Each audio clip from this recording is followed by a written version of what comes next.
Bonjour à chacun d'entre vous.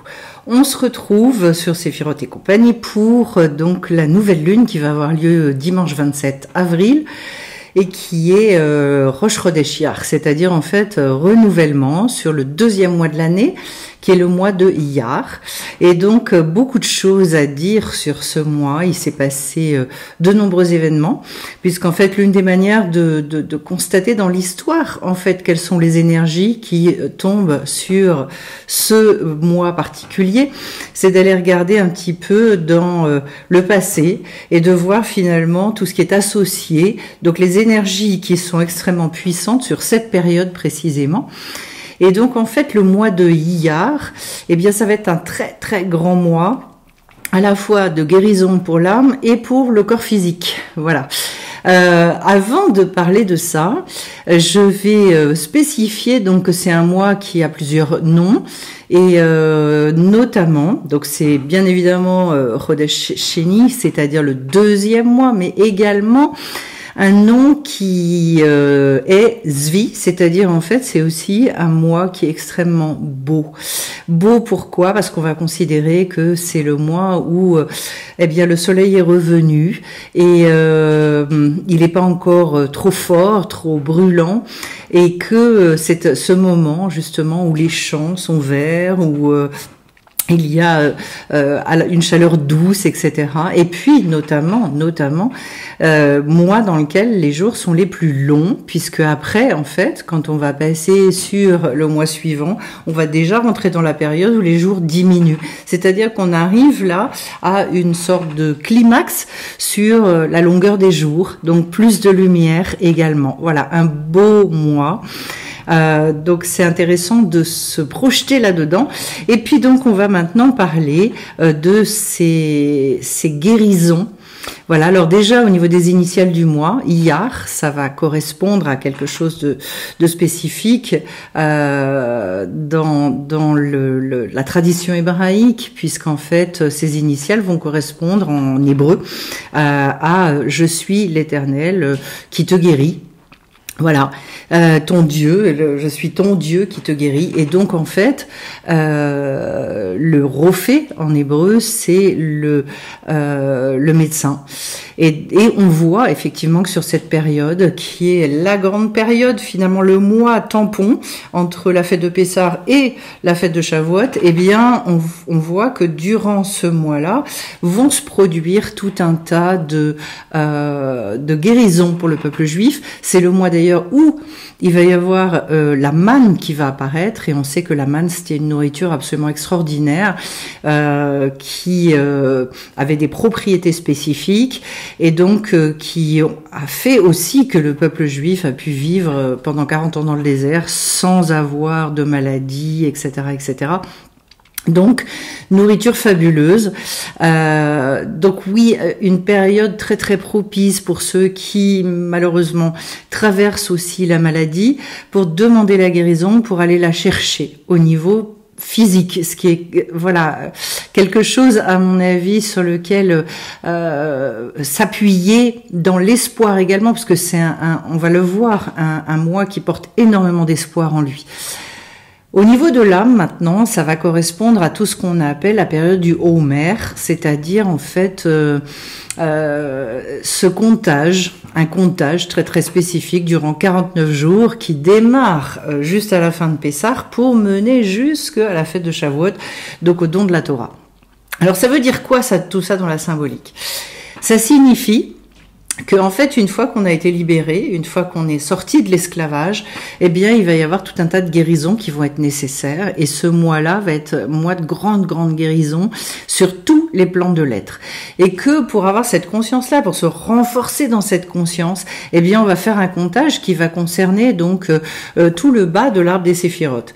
Donc, on commence au niveau des midot, des mesures, c'est-à-dire le chesed, la bonté, la gvura, la force, la tiferet, donc la vérité, l'harmonie, le netzar, cette détermination qui fait qu'on a une vision jusque dans l'éternité, le hod, la splendeur, yesod, les fondations, et puis pour arriver à la malroute. Et donc, on va tous les jours compter en sachant qu'il y a une semaine par sphira, et donc une espèce de renforcement extraordinaire. Pourquoi ? Alors je vais prendre un exemple pour que ce soit un petit peu plus compréhensible, toute cette histoire. Eh bien, tout simplement parce que quand on a vécu en esclavage, donc quand on a été enfermé dans quelque chose, retrouver la liberté demande des réparations, justement des guérisons, etc. Je vais prendre un exemple tout bête. Alors si on le prend sur le plan physique avant de parler de l'âme, eh bien des fois certaines maladies demandent des périodes de convalescence pour se remettre, pour reprendre toutes ces énergies. Eh bien il en va de même au niveau de l'âme, c'est-à-dire que quand on a vécu avec un certain nombre de qu'est-ce qui fait que finalement on reste dans cet esclavage ? Eh bien parce qu'a priori on est enfermé dans quelque chose, on est dans un système qui je dirais, a été basé sur des fausses croyances, sur parfois un manque d'estime de soi, sur des peurs, sur tout un tas de choses, et que il va falloir finalement réparer. Alors le chesed, c'est réparer la bonté, parce qu'il y a des fois le cœur il s'est fermé. L'agvora, et qu'est-ce qu'il va falloir réparer ? Il va falloir redevenir quelqu'un de fort, parce que suite à certains événements, on a pu s'amoindrir, perdre en vitalité, perdre dans je dirais cette force qui nous a été donnée au niveau de Tiferet, ça va être peut-être qu'on s'est complètement éloigné de notre vérité et que du coup on n'a plus du tout conscience de qui on est et que on se juge d'une certaine manière, où on croit qu'on est ceci ou cela, alors que c'est absolument faux, etc., etc. Donc chaque sphira va nécessiter d'être guéri de quelque chose pour sortir de l'enfermement. Voilà. Et donc chaque jour de chaque semaine va correspondre à cette réparation, puisque dans chaque sphira, il va y avoir les 7 autres qui vont se décomposer. Et donc ça fait 7 fois 7, 49. Pour arriver jusqu'à quoi? Alors c'est quoi Shavuot? C'est le don de la Torah, c'est-à-dire c'est la révélation, c'est-à-dire aussi c'est l'union finalement que l'on arrive à faire justement entre, maintenant pour certains vous avez un petit peu l'habitude avec les contes de Rabbi Nachman, entre la Neshama et le Nefesh, c'est-à-dire entre cette partie divine et nous-mêmes, ou entre directement le divin et nous, c'est-à-dire de réaccéder à cette appréhension du subtil, à cette écoute de choses qui sont au-delà de la nature, puisque tant qu'on est sur 49, on est encore sur un multiple de 7, et donc on est encore sur le chiffre qui va représenter la nature. En revanche, quand on va arriver au chiffre 8, eh bien cette fois-ci, on va pouvoir monter au-delà, c'est-à-dire dans l'arbre des séphirotes, on va arriver à la Bina, et donc d'un seul coup va s'ouvrir une autre compréhension des choses, une autre appréhension des choses. Et donc voilà, toute une série de réparations qui sont assez extraordinaires. Alors pourquoi un mois d'espoir aussi? Eh bien parce que c'est durant ce mois-là qu'il y a le fameux Pessar Sheni, c'est-à-dire aussi un deuxième Pessar, c'est-à-dire une deuxième chance. Quand on n'a pas réussi à sortir de nos enfermements avant, eh bien ça va être l'occasion de se dire allez, durant cette période-là, je vais demander à ce que tout soit éclaté pour que cette fois-ci je puisse sortir de cette mentalité d'esclave. Autrement dit, ce dont on s'aperçoit, c'est que là aussi, il y a toute une période de convalescence pour la personne, pour se réparer au niveau du nefesh, pour se réparer dans l'âme vitale et récupérer ses forces, récupérer sa joie, récupérer un regard qui soit un regard beaucoup plus juste, positif, pour apprendre à se connaître également. Mieux se cerner et retrouver toute cette estime de soi, une capacité à se valoriser, à être heureux pour qui on est et donc à s'inscrire dans la vie aussi d'une manière beaucoup plus enthousiaste. Cette deuxième chance, donc, l'espoir est vraiment quelque chose de particulier durant ce mois-là. C'est pas fini, ça n'est pas fini. C'est également un mois durant lequel, en fait, le divin va dire au niveau de son peuple, il va dire en fait que c'est Dordéa, c'est-à-dire en fait c'est Déa, c'est le Da'at, Dor c'est la génération, c'est-à-dire que ça y est, c'est une génération qui acquiert la connaissance, qui acquiert le Da'at, autrement dit, qui acquiert un véritable savoir très puissant, très ancré, génération qui va finalement sortir de son ignorance. Donc c'est aussi beaucoup une période pour étudier, pour avoir des réponses à ces questions dans cet océan de sagesse, je dirais, avant de pouvoir justement accéder véritablement à la révélation. Ça n'est pas fini. D'ailleurs, ça va être sur ce mois de Iyar, par exemple, que, eh bien, en fait, la Kabbalah, véritablement à proprement parler, va voir naître son œuvre principale, première et d'une puissance extraordinaire, qui n'était qu'un premier dévoilement finalement de tous les grands secrets avec Rabbi Shimon Bar Yochai et donc ce qu'on a appelé le Zohar. Et donc, voilà, un mois de grands dévoilements également. Vous voyez un petit peu tout ce que il y a à les puiser dans ce mois-là. Et puis alors bon, peut-être quelque chose qui également vous parlera énormément, puisque ça va être le mois de l'indépendance. Ça va être le mois où cette nation-là, qui est sortie de l'esclavage, pour les personnes qui sont sorties, et tout le monde n'est pas sorti loin de là, il y a eu une grande majorité qui sont restées en Égypte, mais pour celles qui sortent, eh bien, il va y avoir l'accès aussi à cette indépendance en tant que peuple, en tant que, je dirais, future nation qui après va créer son État. Autrement dit quoi ?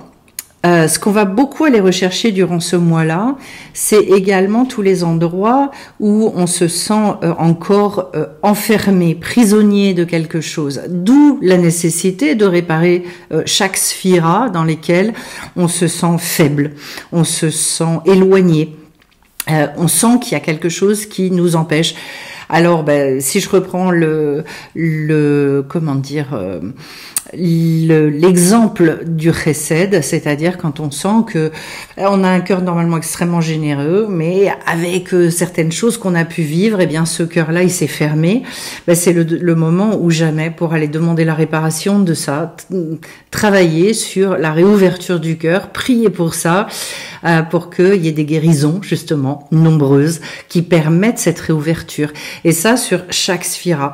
Donc c'est un mois, je dirais, riche en transformation, en élévation également. Très très grand mois d'élévation, puisqu'en fait tout ce mois-là toute cette période a été une période énorme de purification pour en arriver à obtenir la révélation. Qu'est-ce qui coupe la révélation ? C'est justement la tristesse, c'est la sensation de n'être rien, de ne pas avoir conscience de son identité, de sa valeur, qui fait qu'à un moment donné, on s'attend même pas en fait à pouvoir vivre ça. On ne comprend pas qu'on est concerné par certaines choses, alors que si, on l'est profondément. Là où on nous attend chacun d'entre nous. Et donc, vous voyez que si je reprends un peu tout ça, il s'agit de guérison aussi bien physique que guérison de l'âme. Il s'agit d'espoir, il s'agit de deuxième chance, il s'agit de beauté, puisqu'on a dit que c'était un mois extraordinaire, qui est le mois où les journées sont les plus longues. Il s'agit de gagner son indépendance. Autrement dit, s'extraire aussi de toutes les peurs qu'on peut avoir dans ce monde pour aller rechercher une confiance extraordinaire dans la vie. On le voit d'ailleurs que quand on croise des gens qui sont extraordinairement confiants, ce sont des gens battants, ce sont des gens gais, ce sont des gens qui avancent, donc en fait ils ont, au niveau des sphirotes dont on a parlé, leurs sphirotes sont en forme, je dirais, elles sont guéries justement. Ce sont des gens qui sont enracinés dans la matière, qui sont je dirais reconnaissants vis-à-vis de la vie, etc., etc. Vous avez compris le principe. C'est pour ça, enfin, de toute façon, comme tous les mois, je fais, si ça vous intéresse, un atelier sur la nouvelle lune. Donc, ce sera le dimanche et je le ferai vers 18h30. Si ça vous intéresse, vous pouvez aller vous inscrire et vous recevrez un lien. Et donc, en fait, à chaque fois, le but, c'est d'essayer de définir de manière très précise et de se fixer des objectifs sur ce mois-là, qui soient des objectifs à la fois réalisables, concrets, en lien avec ce qui vous gêne le plus, c'est-à-dire votre actualité. Autrement dit, en fait, et c'est là où on voit, je dirais... c'est la justesse, la pertinence, et puis à quel point finalement, au travers de cette sagesse hébraïque, il y a des sollicitations permanentes pour sans cesse s'inscrire dans ce temps et je dirais justement ne pas perdre de temps. Donc en fait, chaque mois a une énergie particulière, un potentiel, et il vient nous chercher. Et donc, au travers de ce message-là, on se dit, allez hop, ça y est, je vais y aller, je vais m'inscrire là-dedans, pour renourrir aussi des ambitions, pour se sentir soutenu là-dedans. Et constater de manière très pragmatique les effets, les évolutions que on attend parfois depuis, pour certaines choses depuis des années en fait, et faire confiance aussi dans le fait que quand on rentre dans cette démarche-là, on est accompagné, c'est-à-dire qu'en fait toutes ces retournements, parce que je n'aime pas, j'aime moins dire changement que retournement. Oui, bien sûr, ça opère des grands changements dans nos vies, mais le retournement, il ne nous appartient pas. Et donc, en fait, on peut renourrir des ambitions, compter, avoir la émouna sur le fait qu'on va être aidé là-dedans, et se rendre compte de la puissance de la vie à ce moment-là, de la puissance du divin qui va intervenir dans notre vie. Et à partir du moment où on demande, où on est à pied d'œuvre, eh bien, on est entendu. Il y a bien quelqu'un à côté qui est là et qui dit « Ok, d'accord, tu veux y aller, je vais t'y emmener ». Voilà, donc peut-être aussi un mois justement pour ceux qui n'ont pas encore énormément avancé sur ce chemin-là, et bien pour aller vivre des expérimentations qui vont leur donner le goût de ce partenariat et les renforcer dans le fait que non, ils sont pas seuls, que oui, ils sont aimés, que oui, on veut les gâter, on veut leur apporter énormément d'abondance et ce, non pas d'une manière philosophique, mais au contraire d'une manière extrêmement concrète. Voilà, donc à tous ceux qui veulent ancrer dans la matière, tous ceux qui veulent voir des fruits dans leur vie, eh bien c'est une période de préparation intense pour que justement sur le mois qui va suivre, ils soient prêts à recevoir toute cette révélation énorme et voir en fait un nouveau regard se développer, un enthousiasme revenir, petit à petit se débarrasser de peut-être qui la tristesse, qui certaines mauvaises habitudes, etc. Voilà ce que je peux vous dire sur cette nouvelle lune. J'espère que vous allez comprendre toutes les opportunités qui vous attendent et je vais vous souhaiter véritablement d'en saisir un maximum, d'aller les cueillir, d'avoir cette envie de les cueillir, de vous réjouir à l'idée de les voir justement advenir dans vos vies. Attendez-vous à des choses extraordinaires à partir du moment où vous investissez, où vous demandez, les choses, elles viennent. Voilà. Eh bien, plein de belles choses à chacun. Soyez tous extraordinairement bénis durant ce mois de Iyar. Profitez du soleil. J'espère qu'on en aura. Et puis, je vous retrouve bien vite sur la chaîne. Au revoir.